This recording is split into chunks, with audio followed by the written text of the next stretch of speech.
কাঁঠাল আরে বাবু ধরেছে। কাঁঠাল লড়াচ্ছ কেন? কাঁঠাল এই যে মাটিতে ঠেকে গেছে ভাই, হ্যাঁ ঠেকে গেছে যে তলে একটু ঢোকা দিয়ে থা লাগবে, হ্যাঁ, তাছাড়া মাটিতে থাকলে তো নষ্ট হয়ে যাবে, পচে যাবে। পচে যাবে। এই জন্য একটু ভিতরে ইয়া দিয়ে যাচ্ছি, হ্যাঁ ঢোকা দিয়ে যাচ্ছি, কলার পাতা টাতা দিয়ে হ্যাঁ জাবড়ি দিয়েছিল, ভালো থাকতো। হ্যাঁ আর বছর হয়েছিল নাকি, হ্যাঁ সেটা বাবা হ্যাঁ ওই দুটা শ্যালে খাই ফেলছি।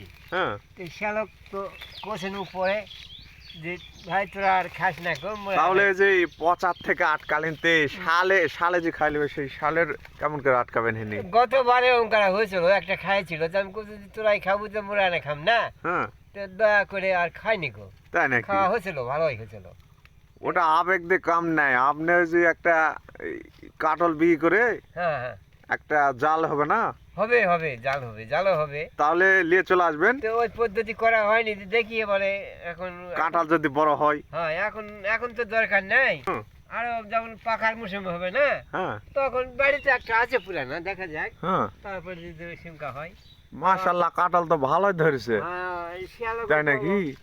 শিয়ালকে কব যে হ্যাঁ। ভাই তোরা মোট খেয়ে তোরা খাস, দুটা খালে অসুবিধা নাই, হ্যাঁ খাবো তো কি করবো এখন।